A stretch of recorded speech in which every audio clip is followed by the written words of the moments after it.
Habari, hivi ndo vyakula 10 ambavyo vitaweza kukuongezea nguvu maradufu. Ina maana vitazalisha energy kwa hali ya juu. Chakula namba 1, tumia mayai. So mayai yana protini, kwa hiyo utaongezewa nguvu. Lakini pia tumia nyama nyekundu ambayo tunasema red meat. Tumia, itakusaidia sana. Lakini pia tumia avocado, parachichi.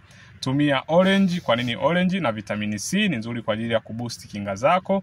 Lakini tumia banana. Tumia banana ambayo tunasema ni ndizi ambayo zilizoiva.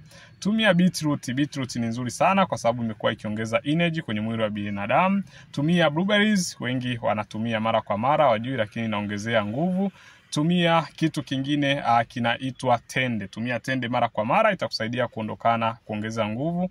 Lakini pia tumia asali, itakusaidia kuongeza nguvu. Tuambie hapo ni chakula gani ambacho wewe huwa unakitumia mara kwa mara, na sisi tutaweza kuona kupatia unapataga faida gani.